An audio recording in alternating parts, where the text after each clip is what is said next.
बिस्मिल्लाहिर्रहमानिर्रहीम। Welcome guys, आप लोग देख रहे हैं फार्मेसी फाइल्स चैनल। गाइस, आज हम लोग पढ़ेंगे जनरल फार्माकोलॉजी। जनरल फार्माकोलॉजी के अंदर जो है जितने भी बेसिक कंसेप्ट्स होते हैं फार्माकोलॉजी के, वो सारे डिस्कस किए जाते हैं। ड्रग किस तरह से अब्जॉर्ब होती है, ड्रग कहाँ कहाँ पे अब्जॉर्ब होती है, ड्रग के अब्जॉर्प्शन के रूट की कौन कौन से हैं, बायो अवेलेबिलिटी क्या है, बायो इक्विलेंस क्या है, ये सारी चीज़ें जो हैं वो आप लोग जनरल फार्माकोलॉजी में पढ़ते हैं। जनरल फार्माकोलॉजी के हम लोगों ने नोट्स बनाए हुए हैं और ये हम लोगों ने बनाए हैं लिपिनकोट की बुक से। तो लिपिनकोट की फार्माकोलॉजी की बुक से आज हम लोग देखेंगे जनरल फार्माकोलॉजी। ये पार्ट 1 है। यहाँ पे हम आज जो है इस वीडियो में हाफ चैप्टर को कवर करेंगे। हाफ चैप्टर जो है वो हम पार्ट 2 में नेक्स्ट वीडियो में जो है वो कवर करेंगे। तो स्टार्ट करते हैं जनरल फार्माकोलॉजी। तो जनरल फार्माकोलॉजी के जो सबसे मेन 2 पॉइंट्स हैं वो सबसे पहले आता है फार्माकोकाइनेटिक्स और फार्माकोडायनेमिक्स। फार्माकोकाइनेटिक्स और फार्माकोडायनेमिक्स जो है ये शॉर्ट क्वेश्चंस हैं। फार्माकोकाइनेटिक्स जो है समटाइम्स लॉन्ग आ जाता है। इसके भी आगे 4 मेन कंपोनेंट्स हैं, तो वो हम लोग जो है वो बाद में देखेंगे। फ़िलहाल इनकी डेफिनेशंस देखते हैं। तो फार्माकोकाइनेटिक्स हम कहते हैं कि movement of the drug throughout the body, कि ड्रग जो है वो आप लोगों की किस तरह से जो है मूव कर रही है बॉडी के अंदर, किस वे के थ्रू मूव कर रही है, एक्टिव ट्रांसपोर्ट हो रही है, उसकी फैसिलिटेटेड डिफ्यूजन हो रही है या उसकी जो है पैसिव डिफ्यूजन हो रही है, कोई भी तरीका जो है वो यूज़ कर रही है, तो वो हम लोग जो है फार्माकोकाइनेटिक्स में स्टडी करते हैं। इसकी बेसिक डेफिनेशन में भी यही लिखा हुआ है कि study of how the body interacts with administered drug. हमारी बॉडी जो है वो किस तरह से जो है बॉडी को एक ड्रग को जो है अब्जॉर्ब करवाती है, किस तरह से उसको लेके चलती है और किस तरह उसके अगेंस्ट जो है वो रिएक्ट करती है, उसके साथ रिएक्ट करती है। ये सारा कुछ हम लोग देखते हैं फार्माकोकाइनेटिक्स में।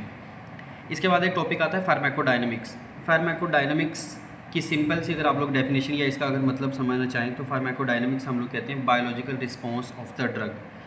बायोलॉजिकल रिस्पॉन्स से मुराद है कि कोई भी ड्रग हमारी बॉडी में अगर जाती है तो वो किस तरह से अपना जो है रिस्पॉन्स शो करती है, कहाँ कहाँ पे जाके अब्जॉर्ब होती है और अपने थेराप्यूटिक इफेक्ट्स जो है वो कहाँ पे देती है। तो ये सारा कुछ हम फार्माकोडायनेमिक्स में स्टडी करते हैं। Study of drug effect on the body more closely. तो ये 2 टॉपिक्स हैं, फार्माकोकाइनेटिक्स और फार्माकोडायनेमिक्स। ये दोनों आपस में एक दूसरे के अपोजिट हैं, पर ये जो हैं बहुत मेजर पॉइंट्स हैं जनरल फार्माकोलॉजी के और मोस्टली जो है इनके शॉर्ट क्वेश्चंस ही आते हैं, फार्माकोकाइनेटिक्स के भी और फार्माकोडायनेमिक्स के भी। तो जनरल फार्माकोलॉजी में ये बहुत ही इंपॉर्टेंट टॉपिक्स हैं दोनों ही और बहुत ही इंपॉर्टेंट शॉर्ट क्वेश्चंस हैं दोनों ही। नेक्स्ट चलते हैं। 4 pharmacokinetic properties are as follows. मैंने आप लोगों को बताया था कि फार्माकोकाइनेटिक्स जो है वो समटाइम लॉन्ग भी आ जाता है। तो फार्माकोकाइनेटिक्स समटाइम लॉन्ग आता है, तो उसके अंदर हम लोगों ने क्या क्या लिखना होता है। डेफिनेशन के बाद आप लोग बेसिक कंसेप्ट बताएं और उसके बाद जो है 4 फार्माकोकाइनेटिक की जो प्रॉपर्टीज़ हैं ये लाजमी आप लोग इनका जो है जिक्र करें। सबसे पहले आती है अब्जॉर्प्शन। इसको पहले इसके 4 स्टेप्स देख लेते हैं कि 4 करेक्टरिस्टिक से 4 प्रॉपर्टीज़ कौन कौन सी हैं। अब फार्माकोकाइनेटिक्स की अगर हम लोग डेफिनेशन देखें तो हम लोगों ने इसकी डेफिनेशन को देखा था कि movement of drug throughout the body. कि movement of drug throughout the body क्या है, मतलब ड्रग जो है कहाँ कहाँ से गुजरती है, ये सारी उसकी फार्माकोकाइनेटिक्स है।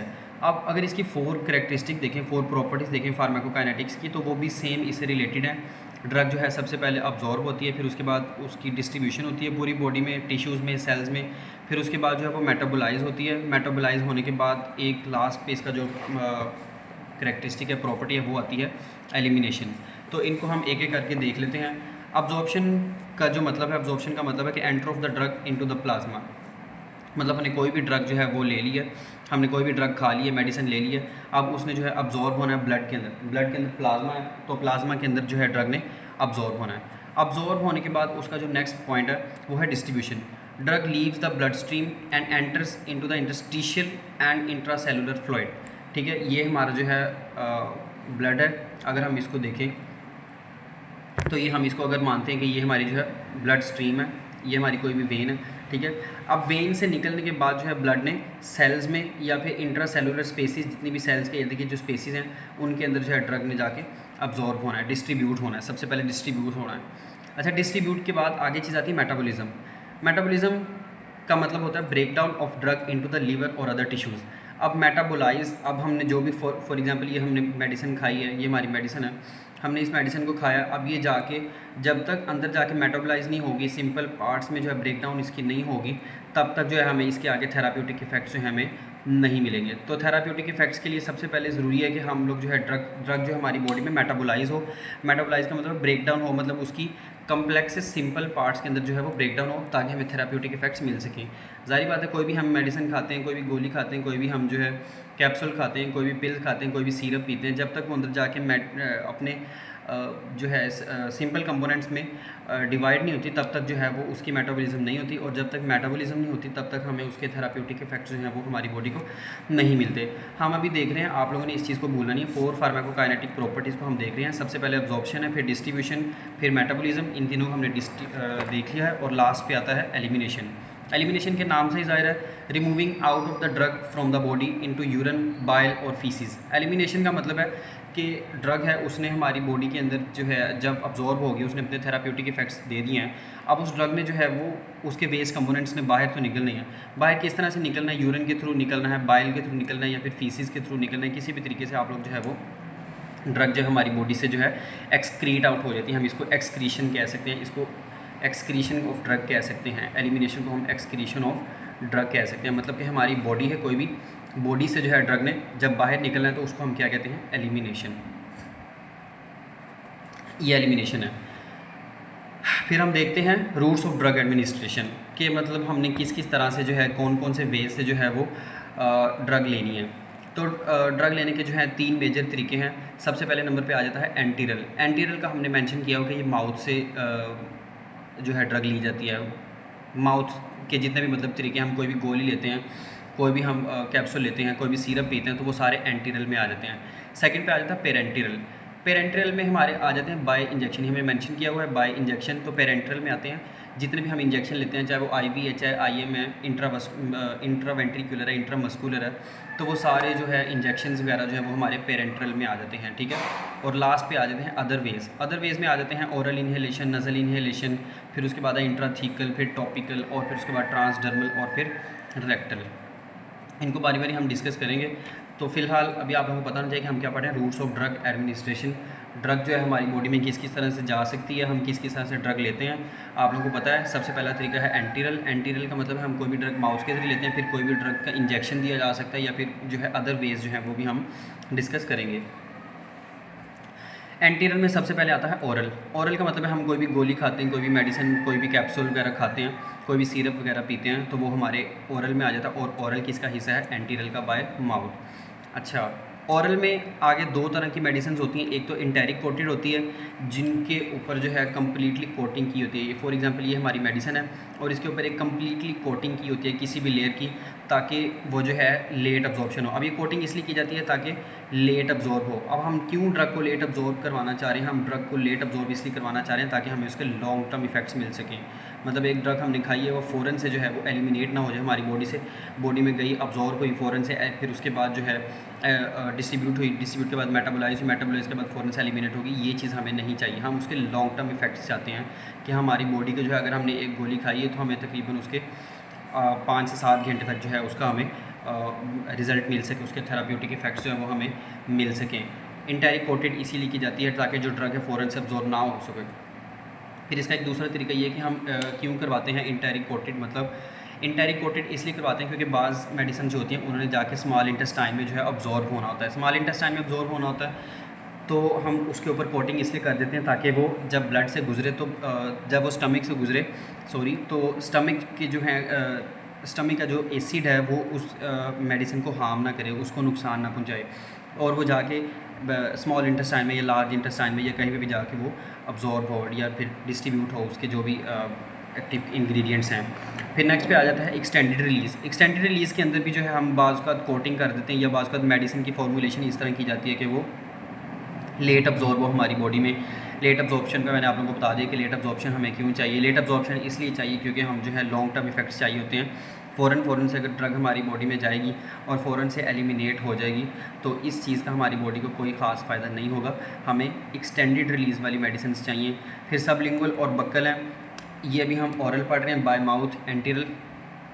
तो जो है सबलिंगुअल और बक्कल क्या होते हैं? सबलिंगुअल का मतलब होता है कोई भी मेडिसिन जो है वो हम लोग अपनी ज़ुबान के नीचे रखते हैं, और ज़ुबान के नीचे जो होती हैं वो हमारी ब्लड वेन्स होती हैं, तो वेन्स के अंदर ही वो जो है ड्रग, उसके जो भी इंग्रेडिएंट्स है वो हमारे ब्लड के अंदर जो है मिक्स हो जाते हैं, और मिक्स होने के साथ साथ हमें जो है जहाँ जहाँ पे ब्लड गुजरता है वहाँ पे आगे हमें थेराप्यूटिक इफ़ेक्ट्स मिल जाते हैं। बक्कल है, बक्कल का मतलब है हमारी चीक्स और गम्स के दरमियान में जो एरिया होता है हमारी चीक्स और गम्स के दरमियान में हमारा फॉर एग्ज़ाम्पल ये हमारा माउथ है और ये हमारी जो है दाढ़ है, इस दाढ़ के और हमारी चीक के दरमियान में हम जो भी मेडिसिन रखेंगे वो आएगी बकल में, और ज़ुबान के नीचे, हमारी ज़ुबान है, ज़ुबान के नीचे जो भी हम मेडिसिन रखेंगे वो आएगी सबलिंगुअल में। ये सबलिंगुअल और बकल है। सबलिंगुअल और बकल में सिर्फ ये थोड़ा सा डिफरेंस है ये सारे एंटीरियल ही हैं, मतलब हम मुंह के थ्रू ही लेते हैं, चाहे कोई मेडिसिन है, चाहे कोई भी सिरप है, कोई भी कैप्सूल है, ये सारे जो हैं वो एंटीरियल वे में ही आप लोगों के आएंगे।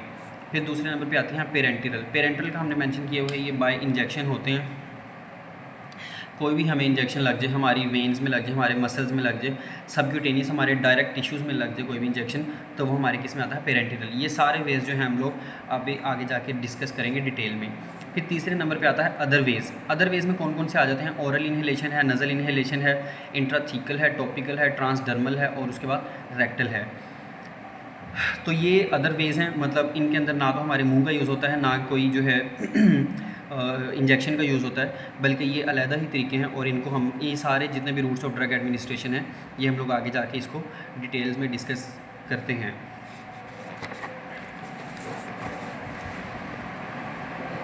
तो गाइस सबसे पहले आता है एंटीरल। एंटीरल का हमने बताया था कि एंटीरल का मतलब होता है absorption of drug bye mouth, absorption of drug bye mouth. अब एंटीरल के अंदर हमने काफ़ी सारे तरीके पढ़े थे। एंटीरल के अंदर जो है हमारे पास तरीके हैं, इन ओरल है, और ओरल के बाद आता है सबलिंगुअल। ओरल के अंदर आता है एंटेरिक कोटेड और एक्सटेंडेड रिलीज़। तो अभी हम इन चीज़ों की ही डिटेल देखने लगे हैं। सबसे पहले अगर हम देख लेते हैं इंटेरल को, एंटीरल को, तो एंटीरल का मतलब होता है bye mouth, drug absorption bye mouth. तो ड्रग एडमिनिस्ट्रेशन बाय माउथ, ठीक है, हमने मुंह के ज़रिए ही कोई भी जो है वो मेडिसिन लेनी है, मुंह के ज़रिए जो है ये एंटीरल में आएंगी, इंक्लूड होंगी। कोई भी मेडिसिन है, कोई भी कैप्सूल है, तो वो जो है वो एंटीरल में आएंगे। Drug placed under the tongue, कह रहे हैं कि हम लोग जो है ड्रग को अंडर द टंग भी रख सकते हैं, सबलिंगुअल में आएगा, मैंने आप लोगों को पहले भी बताया सबलिंगुअल। और फिर drug place between the gums and the cheeks, और गम्स हमारी जो है दाढ़ें हैं, और जो हमारी चीक्स हैं हमारी जो उनके दरमियान अगर हम कोई मेडिसिन रखेंगे अब्जॉर्प्शन के लिए, इनको बेसिकली जो है खाया नहीं जाता बल्कि इनको रखा जाता है, इसको ज़ुबान के नीचे रखा जाता है, वहाँ से इसकी अब्जॉर्प्शन स्टार्ट हो जाती है, और उसके बाद आगे अब्जॉर्प्शन है, फिर उसके बाद डिस्ट्रीब्यूशन है, फिर मेटाबॉलिज्म है, और उसके बाद एलिमिनेशन, वो सारे प्रोसेस वहाँ से स्टार्ट हो जाते हैं, इनको खाना नहीं पड़ता।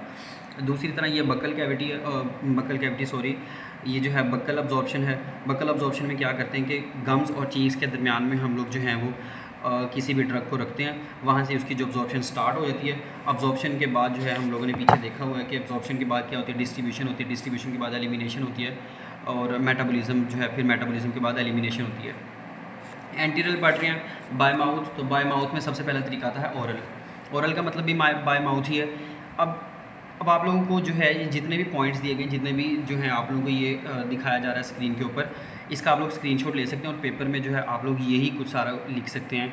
इसके अलावा कुछ भी लिखने की आप लोगों को ज़रूरत नहीं है। ओरल है, ओरल में हम सबसे पहले देखते हैं इजीली सेल्फ एडमिनिस्टर्ड, इसको खाना या जो है इसको किसी भी पेशेंट को देना ईजी है। उसके बाद है toxicities can be overcome by using any antidotes, मतलब हमने अगर कोई भी ड्रग गलत खा लिया तो हम लोग अगर उसका एंटीडोट खाते हैं, मतलब उसके अगेंस्ट कोई भी ड्रग खाते हैं, तो हम लोग जो है वो हमें इसका फ़ायदा हो सकता है। फॉर एग्जांपल अगर हमने कोई खाई है, कॉन्स्टिपेशन की मेडिसिन खाई है, तो कॉन्स्टिपेशन की मेडिसिन ने अगर हमारी बॉडी में ज़्यादा इफ़ेक्ट कर दिया और हमें लूज़ मोशन स्टार्ट हो गए, तो हम लोग जो है उसके अपोजिट जो है मेडिसिन खा सकते हैं जो कि हमारे लूज़ मोशंस को रोक सके। और मतलब हम कॉन्स्टिपेशन वाली मेडिसिन खा सकते हैं जो कि हमारे जो है एक जीआई की जो अब्जॉर्प्शन है उसको नॉर्मलाइज़ कर सके। फिर उसके बाद है बट लो गैस्ट्रिक पीएच में डीएक्टिवेट द ड्रग, पर इसका वो कह रहे हैं कि एक नुकसान भी है कि जो गैस्ट्रिक पीएच है, मतलब हमारे जो स्टमक की जो पीएच है वो बहुत लो होती है, ठीक है, HCl की, और HCl की जो pH लो होती है में डीएक्टिवेट द ड्रग, तो वो ड्रग को डीएक्टिवेट कर सकते हैं, मतलब कि ड्रग की अब्जॉर्प्शन में उसको नुकसान पहुंचा सकती है। सो यूज इंटेरिक या फिर एक्सटेंडेड रिलीज प्रेपरेशन, तो इसीलिए जो हमने पीछे देखा है कि हम वो कह रहे हैं कि इसीलिए जो हम इंटेरिक या फिर एक्सटेंडेड रिलीज प्रेपरेशन जो है वो हमें यूज़ करनी चाहिए।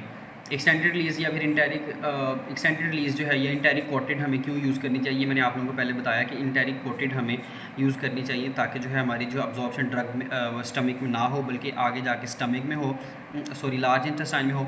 फिर इसी तरह सेम एक्सटेंडेड रिलीज़ है, एक्सटेंडेड रिलीज़ का भी यही मतलब है कि हमारी जो ड्रग है वो स्टमक में अब्जॉर्ब ना हो बल्कि जो है आगे जाके लार्ज इंटेस्टाइन में या स्मॉल इंटेस्टाइन में जो है उनकी अब्जॉर्प्शन हो। तो ये हमारा था ओरल, मतलब हम जो माउथ के ज़रिए जो भी हम ड्रग लेते हैं, तो ये उसकी एक्सप्लेनेशन है। फिर आगे एक्सप्लेनेशन देख लेते हैं इंटेरिक कोटेड की। इंटेरिकोटेड जो है कवर्स द होल ड्रग। इंटेरिकोटेड का मतलब है कि ड्रग को हमने कवर किया होता है, मतलब किसी भी जो है कोटिंग से जो है ड्रग को कवर किया होता है, ठीक है, ताकि जो है ड्रग इजीली अब्जॉर्ब ना होने पाए, ठीक है, और ये लॉन्ग टर्म हमें इफेक्ट दे सके। पीछे भी बात हुई है, लॉन्ग टर्म इफेक्ट दे सके। कवर्स द होल ड्रग को इसने कवर किया होता है। Protect the drug from the stomach acid, stomach acid से ड्रग को प्रोटेक्ट करती है। जो भी हमने कोटिंग की हुई है इसके ऊपर, ये जो ड्रग को है ये स्टमक एसिड से प्रोटेक्ट करता है, ठीक है। उसके बाद useful for the drugs that are acid unstable. अच्छा, अब हम इंटेरिकोटेड क्यों करते हैं? बाज़ हमारी जो ड्रग्स होती हैं वो एसिड के साथ रिएक्ट कर जाती हैं और हमें इरिटेशन पहुँचाती है हमारी बॉडी के अंदर। तो हम लोग ऐसी ड्रग्स के ऊपर जो है इस तरह की कोटिंग कर देते हैं, और जब ये कोटिंग हो जाती है तो फिर वो हमारी जो ड्रग है वो हमारे स्टमक के अंदर जो है अब्जॉर्ब नहीं हो पाती, और जब अब्जॉर्ब नहीं हो पाती तो हम ऐसी ड्रग जो एसिड अनस्टेबल होती है, मतलब एसिड की वजह से अनस्टेबल हो जाती हैं, उनके ऊपर हम कोटिंग कर देते हैं। एसिड उनको नुकसान नहीं पहुंचा पाता और वो इजीली जो है वो स्मॉल इंटेस्टाइन में डिलीवर हो जाती हैं। फिर उसके बाद फॉर एग्जांपल देख लें आप लोग, इसकी एग्जांपल इसकी है एस्पिरिन है। Aspirin that irritate the stomach. Aspirin जो है वो ड्रग है, ठीक है, ये पैनाडोल का फार्मूला है, ठीक है, और उसके बाद जो ये हमारे स्टमक को इरिटेट करती है, इसीलिए हम उसके ऊपर कोटिंग कर देते हैं। कोटिंग जब कर देते हैं जो है एसिड अनस्टेबल होती है ये ड्रग, ठीक है, तो फिर उसकी वजह से इजीली ये जो है वो स्टमक से पास आउट हो जाती है, और पास आउट होने के बाद जो है वो लार्ज इंटेस्टाइन में, स्मॉल इंटेस्टाइन में अब्जॉर्ब हो जाती है। For example aspirin that irritate the stomach only dissolve in the small intestine. तो ये हमारा था इंटेरिकोटेड। इंटेरिकोटेड के बाद दूसरा टॉपिक है extended release, sorry. Extended release को जब देखते हो तो एक्सटेंडेड रिलीज़ का भी इंटेरिकोटेड से कोई ज़्यादा डिफरेंस नहीं है। एक्सटेंडेड रिलीज़ भी जो है वो सेम इंटेरिकोटेड से काफ़ी सारा जो है सिमिलर है। एक्सटेंडेड रिलीज़ में आ जाते हैं special coating that slow down the release of drug. एक ड्रग है उसके ऊपर हम जो है स्पेशल टाइप की कोटिंग कर देते हैं, ठीक है, ये कोटिंग हो गई है, ठीक है। और जो है अब इस कोटिंग का क्या फ़ायदा होगा? कोटिंग का ये फ़ायदा होगा कि जैसे ये हमारे जो है स्टमक वगैरह से गुजरेगी तो फ़ौरन से जो है अब्जॉर्ब नहीं होगी। जब फ़ौरन से अब्जॉर्ब नहीं होगी तो हमें क्या मिलेगा? इसका लॉन्ग टर्म इफ़ेक्ट्स हमें मिलेंगे। इसके हमें जब लॉन्ग टर्म इफ़ेक्ट्स मिलेंगे तो हमारी बॉडी को ज़्यादा फ़ायदा होगा। कोई भी ड्रग जो है फ़ौरन से हमारी बॉडी में आए और फ़ौरन से मेटाबोलाइज हुए बगैर ही अपना थेराप्यूटिक इफेक्ट दिए बगैर ही फ़ौरन से एलिमिनेट हो जाए तो इस चीज़ का हमारी बॉडी को नुकसान है, बल्कि और ऊपर से मेडिसिन के ऊपर भी पैसे वेस्ट हैं। तो इसीलिए जो है एक्सटेंडेड रिलीज़ मेडिसिन यूज़ की जाती हैं ताकि वो स्टमक से इजीली गुजर जाएं और जो है मतलब स्टमक में भी अब्जॉर्ब ना हो, स्मॉल इंटेस्टाइन में जाके धीरे धीरे जो है आराम से जो है वो डिज़ोल्व हों। Advantages for short half life drugs. अब ऐसे ड्रग्स जिनकी हाफ लाइफ ही बहुत शॉर्ट है, जिन्होंने बहुत जल्दी अब्जॉर्ब हो जाना, बहुत जल्दी डिज़ोल्व हो जाना, बहुत जल्दी जो है मेटाबोलाइज हो जाना, उनके ऊपर हम लोग जो है ये कोटिंग कर देते हैं। कोटिंग का ये फ़ायदा होता है कि कोटिंग की वजह से ड्रग जो जल्दी अब्जॉर्ब नहीं हो पाती, मेटाबोलाइज नहीं हो पाती, तो वो फिर जो है उसको अब्जॉर्ब होने में, मेटाबोलाइज होने में हमारी बॉडी में ज़्यादा देर रहती है। जब ज़्यादा देर रहेगी तो उसकी हाफ लाइफ भी जो है वो इंक्रीज़ हो जाएगी। एग्जांपल में इसकी आ जाती है मॉर्फिन का जो 2 to 4 आवर जो इसकी हाफ लाइफ है, पर हम इसके ऊपर जब कोटिंग कर देते हैं तो यही जो है हमें इफ़ेक्ट हमें 6 to 7 आवर्स तक मिल सकता है। इसको कहते हैं एक्सटेंडेड रिलीज़। एक्सटेंडेड रिलीज़ का मतलब बेसिकली यही है कि आप लोग जो है एक ड्रग है उसकी अब्जॉर्प्शन को एक्सटेंड कर दें, रिलीज़ जो उसने होना है उसके एक्टिव इंग्रेडिएंट्स हमारी बॉडी के अंदर उसको हम एक्सटेंड कर दें। नेक्स्ट आ जाते हैं सबलिंगुअल और बकल। सबलिंगुअल और बकल का मैंने बता दिया था पहले ही। सबलिंगुअल होता है अंडर द टंग, हम किसी भी ड्रग को रखते हैं अंडर द टंग, और उसके बाद जो है बकल है, बकल का मतलब है between gums and cheeks, between gums and cheeks, gums और चीक्स के दरमियान में हम कोई भी मेडिसिन को रखते हैं, ठीक है। अब इसको देख लेते हैं इनकी एक्सप्लेनेशन के अंदर। इनकी एक्सप्लेनेशन के अंदर ये कि ईज़ ऑफ एडमिनिस्ट्रेशन, कोई भी पेशेंट आप लोग उसकी ज़ुबान के नीचे जो है वो ड्रग रख दें, वो अब्जॉर्प्शन स्टार्ट कर देगी। रैपिड अब्जॉर्प्शन होती है bypass of harsh and GI tract. अच्छा, अब इसका एक बेनिफिट मेजर यही है, ये वाला जो है इसके पीछे स्टार बनाया है, मेजर इसका एडवांटेज यही है कि bypass of harsh and GI tract, मतलब इसका मतलब है कि इसको जो है हमारे जीआई ट्रैक्ट से गुजरना नहीं पड़ता, हमारे माउथ से, हमारे एसोफेगस से, हमारे स्टमक से, हमारे जो है स्मॉल इंटेस्टाइन से, लार्ज इंटेस्टाइन से, इन सारे जो है रूट से जो इसको गुजरना नहीं पड़ता और ये डायरेक्टली अब्जॉर्ब हो जाती है ब्लड के अंदर। तो इसीलिए उसको हार्श और जीआई ट्रैक्ट से जो है बाईपास मिल जाती है, मतलब वो जो इसको इन चीज़ों से गुजरना नहीं पड़ता। देन लास्ट पॉइंट जो है avoidance of the first pass metabolism. First pass metabolism भी यही है कि कोई भी ड्रग जो है सबसे पहले अब्जॉर्ब होने से पहले, सिस्टमिक अब्जॉर्प्शन से पहले जो है वो कहाँ पे जाती है? सिस्टमिक अब्जॉर्प्शन से पहले, मतलब अब्जॉर्ब होने से पहले कहाँ पे जाती है? लीवर में, लीवर में मेटाबोलाइज होती है, लीवर में मेटाबोलाइज होने के बाद जो काफ़ी सारे ड्रग जो हैं वो डीएक्टिवेट हो जाती हैं, जिसका हमारी बॉडी को जो है नुकसान होता है, ठीक है। तो वो कह रहे हैं कि सबलिंगुअल या फिर बक्कल हम लोग जो है ड्रग अगर यूज़ करेंगे तो वो लीवर से उसको गुजरना नहीं पड़ेगा, डायरेक्टली उसको ब्लड में जाना पड़ेगा और जो है उसको इस चीज़ से छुटकारा मिल जाएगा, avoidance of the first pass metabolism. तो ये चीज़ है। ये सारे थे रूट्स ऑफ ड्रग एडमिनिस्ट्रेशन।